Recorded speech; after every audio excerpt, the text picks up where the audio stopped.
ये कुरेद रहे हैं हमें कि हम क्रांति के लिए तैयार, ये एक्सपेरिमेंट कर रहे हैं कि ये समाज आज भी मरा हुआ है या जिंदा है। आकाश आनंद का जो ये ज्ञापन नहीं है, क्या चेतावनी है अमित शाह को कि छेड़ोगे तो छोड़ेंगे नहीं। अगर अमित शाह को पता है कि ये बयान अगर वो पार्लियामेंट से बाहर निकल के देते तो ये समाज उनकी खाल उतार के जूतियां बना दे। ये तो फिल्म का ट्रेलर है, अभी फिल्म भी बाकी है और क्लाइमैक्स भी बाकी है। ये वो दिन दूर नहीं जब कश्मीर से कन्याकुमारी और कच्छ से कोहिमा तक ये नीले झंडे वाले जो है पूरे भारत में इनकी जो है इनकी औकात पता। अम्बेडकर अम्बेडकर अम्बेडकर इतना नाम अगर भगवान का लेते तो भगवान मिल जाता। ना हमें भगवान की जरूरत, ना हमें स्वर्ग की जरूरत, ना हमें नरक की जरूरत, ना हमें मंदिर की जरूरत, ना ही इनका भगवान की जरूरत। हमें जरूरत है तो संविधान की। अम्बेडकर हमारे खून में, अम्बेडकर हमारे जुनून में, अम्बेडकर हमारे दिन में, अम्बेडकर हमारी रात में।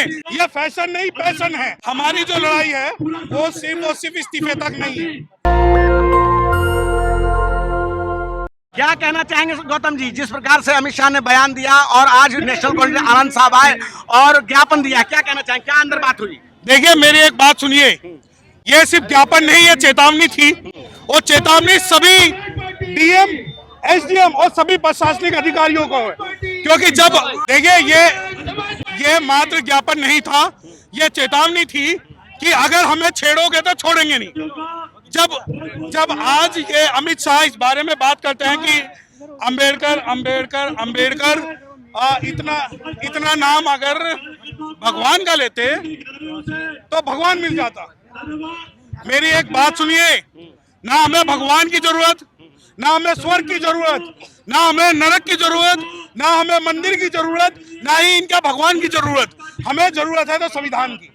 और जब अमित शाह इस बारे में कहते हैं कि अम्बेडकर अम्बेडकर अम्बेडकर, तो मैं आपको एक बात बता दूं कि अम्बेडकर हमारे खून में, अम्बेडकर हमारे जुनून में, अम्बेडकर हमारे दिन में, अम्बेडकर हमारी रात में, अम्बेडकर हमारी किताब में, अम्बेडकर हमारे संविधान में, अम्बेडकर हमारे दिन में, अम्बेडकर हमारी क्रांति में, अम्बेडकर हमारे इतिहास में और अम्बेडकर हमारा भविष्य में।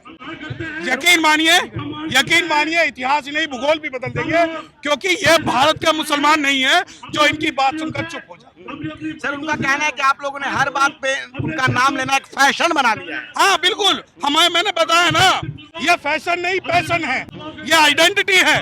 तुम कहते हो अम्बेडकर अम्बेडकर, अरे मैं तुम्हें कह रहा हूँ कि जितना तुम मुसलमान जितना मंदिर मस्जिद कर रहे हो, इतना तो अगर तुम खुद भगवान का नाम लेते तो तुम्हें तुम्हारा राम राज हो जाता। और हमें तुम्हारा राम राज नहीं चाहिए, क्योंकि तुम्हारा जो राम राज है उसमें शंभू की हत्या हुई थी। लेकिन अमित शाह ने बोला है कि अगर मैं इस्तीफा दे भी दूं तो उससे कुछ बदलेगा नहीं। देखिए ये बात मैं आपको एक बात बता दूं, हमारी जो लड़ाई है वो सिर्फ इस्तीफे तक नहीं है। हमारी जो लड़ाई है, जो पार्लियामेंट में इस प्रकार के, आप ये देखिए कि भाजपा का एक सांसद कुंवर दानिश अली को मुसलमान कह के गालियां देता है। वही आज अमित शाह, चाहे उसकी नीयत कुछ भी हो, लेकिन मैं ये कहना चाहता हूं कि पार्लियामेंट के अंदर इस प्रकार की जो भाषा है वो बाबा साहब के लिए, अरे तुम्हारे तो पुरखे चले गए थे जब बाबा साहब डॉक्टर भीमराव अम्बेडकर संविधान बनाने आए थे। तो इस प्रकार की जो भाषा है वो शेड्यूल कास्ट कम्युनिटी जो है टॉलरेट नहीं करेगी। उनका कहना है विपक्षी पार्टियां उनके बयान को तोड़ मरोड़ कर पेश कर रही हैं, तो वो कह रहे हैं कि हम सपने में भी बाबा साहब भीमराव अम्बेडकर का अपमान नहीं सोच सकते। मेरी एक बात सुनिए, मैं कोई विपक्षी पार्टी का प्रतिनिधित्व नहीं हूँ, और अगर कांग्रेस ये चाहती है कि मैं अमित शाह के बयान के कारण कांग्रेस का समर्थन करूं तो बिल्कुल नहीं करूंगा। क्योंकि जो आज ये कह रहे विपक्षी पार्टियां, कौन विपक्षी पार्टियां? कांग्रेस और भाजपा एक नागनाथ है, एक सांपनाथ है, शेर का भाई बघेरा, एक कुदनो दूसरा तेरा, ये दोनों ही एक पार्टी के चट्टे बट्टे हैं, दोनों की विचारधारा एक है। और कांग्रेस भी आज ये चाह रही है, देखिए कांग्रेस ये चाह रही है कि अमित शाह के बयान के कारण मैं इन सभी शेड्यूल कास्टों का अपने साथ ले लूं, परंतु ये पॉसिबल नहीं है। कांग्रेस ही वो पार्टी है जिसने बाबा साहब डॉक्टर भीमराव अम्बेडकर साहब को पार्लियामेंट में नहीं पहुंचने दिया। कांग्रेस ही वो पार्टी है जिसने हिंदू कोड बिल पे बाबा साहब का जो है समर्थन इस्तीफा लिया। कांग्रेस ही वो पार्टी है जिसने बाबू जगजीवन राम को प्रधानमंत्री नहीं बनने दिया। कांग्रेस ही वो पार्टी है जिसने चौधरी प्रेम सिंह को मुख्यमंत्री नहीं बनने दिया। और कांग्रेस ही वो पार्टी है जिसने बहुजन समाज की शेड्यूल कास्ट महिला कुमारी शैलजा को हरियाणा में गाड़ियां दिलवाई थी। लेकिन वकील साहब एक बात बताइए, आज आपने जो ज्ञापन दिया है राष्ट्रपति को लेके, क्या है उस ज्ञापन में जो आपने ये दिया? देखिए ये ज्ञापन है कि अमित शाह का जो ये बयान है वो बिल्कुल बर्दाश्त नहीं किया जाएगा। और इस मामले में आज जैसा कि आपको पता है कि 24 दिसंबर को बहुजन समाज पार्टी ने पूरे भारत में एक जो है क्रांति की शुरुआत की है और पूरे भारत के डीएम ऑफिस पे आज हम प्रतिवेदन दे रहे हैं। अब आप ये देखिए कि आप इतने सारे बहुजन मीडिया हैं और बहुजन मीडिया ये सवाल उठाता है कि लोग सड़कों पर क्यों नहीं आते। तो मैं ये दिखाना चाहता हूं कि आप लोग यहाँ चारों तरफ देखिए कि ये बहुजन समाज के जो लोग हैं ये सड़कों पर नहीं है क्या? क्या आपको नीला झंडा, जय भीम और हाथी निशान नहीं दिखाई देता? परंतु कुछ कुकुर मुत्ते ये कहते हैं कि बहुजन समाज पार्टी के जो सिपाही हैं वो सड़कों पर नहीं आते। यकीन मानिए आज यहाँ गमछे में भी बहुजन समाज पार्टी के सिपाही हैं, कोट में भी बहुजन समाज पार्टी के सिपाही हैं, जैकेट में भी बहुजन समाज पार्टी के सिपाही हैं और हमारे जो राष्ट्रीय कोऑर्डिनेटर हैं माननीय आकाश आनंद जी वो भी यहाँ पर है और ये पूरे जितने भी बहुजन समाज पार्टी के हर कार्यकर्ता है। आप ये देखिए, इनका जोश देखिए इन सभी का। लेकिन गौतम जी क्या लगता है ये अमित शाह की सोची समझी रणनीति है या स्लिप ऑफ टंग हुआ है? देखिए आप एक बात समझिए, इस पूरी मीडिया को, बहुजन मीडिया को एक बात समझना पड़ेगा, ये कुरेद रहे हैं हमें कि हम क्रांति के लिए तैयार हैं या नहीं। ये एक्सपेरिमेंट कर रहे हैं कि ये समाज आज भी मरा हुआ है या जिंदा है। ये ऐसे बयान देके ये देखते हैं कि हमारे अंदर कितनी गर्मी है।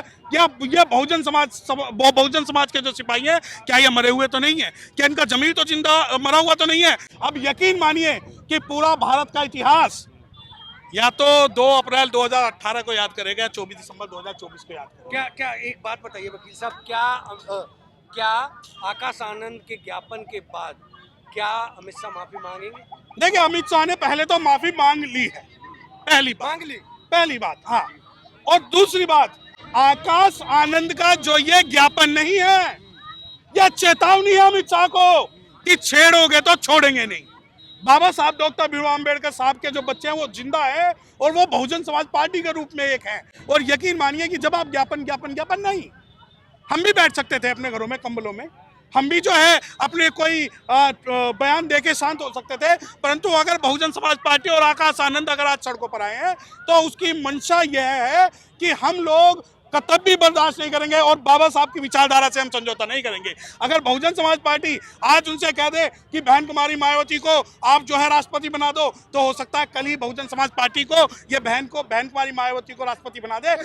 परंतु बहुजन समाज पार्टी कोई राजनीतिक पार्टी नहीं, सामाजिक मूवमेंट और सामाजिक जो है क्रांति पहले है। तो राष्ट्रपति को ही ज्ञापन क्यों दिया? क्या इससे कुछ क्या उम्मीद रखते? देखिए आप 2 बात समझिए, ये पूरी प्लानिंग है। अगर अमित शाह को पता है कि ये बयान अगर वो पार्लियामेंट से बाहर निकल के देते तो ये समाज उनकी खाल उतार के जूतियां बना देता। उन्हें प्रोटेक्शन है इसलिए उन्होंने पार्लियामेंट के अंदर दिया है। आपने सवाल किया राष्ट्रपति नाम क्यों? क्योंकि जो लोकसभा स्पीकर है ये उसकी रिस्पॉन्सिबिलिटी है कि उस पर कार्रवाई करे। ये राष्ट्रपति की रिस्पॉन्सिबिलिटी है कि अब कार्रवाई के लिए दिया गया, ये कार्रवाई के लिए दिया गया। और दूसरी बात मैं आपको बता दूं कि कोई भी पॉलिटिकल पार्टी जो आज बहुजन समाज पार्टी के इस आंदोलन में साथ नहीं है, यकीन मानिए इतिहास के अंदर उन गुलामों की गुलामी लिखी जाएगी कि वो बाबा साहब के संघर्ष में साथ। अगर इस ज्ञापन से कोई असर नहीं पड़ता है आगे का, फिर देखिए ये तो अभी तो ली अंगड़ाई है, आगे वो लड़ाई है। ये तो फिल्म का ट्रेलर है, अभी फिल्म भी बाकी है और क्लाइमैक्स भी बाकी है। ये वो दिन दूर नहीं जब कश्मीर से कन्याकुमारी और कच्छ से कोहिमा तक ये नीले झंडे वाले जो है पूरे भारत में इनकी जो है इनकी औकात बता। मैसेज क्या देंगे? देखिए मैसेज यही है कि हमें बहुजन समाज को बाबा साहब का अपमान बिल्कुल बर्दाश्त नहीं है और अमित शाह जैसा इंसिडेंट है वो दोबारा ना हो, इसलिए हम सभी को लड़ाई के लिए, संघर्ष के लिए तैयार रहना। तो समाज कह रहा है कि बाबा साहब। तो अभी हम सुन रहे थे सुप्रीम कोर्ट के वकील सत्यप्रकाश गौतम को, जिस प्रकार से उन्होंने कहा कि ये ज्ञापन नहीं है, ये चेतावनी है भाजपा को कि जिस प्रकार से उन्होंने भरे सदन में बयान दिया है उनको जल्द से जल्द माफी मांगनी चाहिए, उनको माफी मांगनी होगी, नहीं तो उनके इस्तीफे तक बात आएगी। क्या है आपकी राय? छोटी सी बातचीत पे आप अपनी राय हमें जरूर दें। नेशनल दस्तक की आपसे गुजारिश है कि अगर इसको बचाना चाहते हैं तो नेशनल दस्तक को सब्सक्राइब करने के लिए रेड कलर के सब्सक्राइब बटन को दबाएं, फिर बेल आइकन की घंटी दबाएं। नेशनल दस्तक को बचाने के लिए बहुत जरूरी है कि हर खबर को शेयर करें, लाइक करें, कमेंट जरूर करें।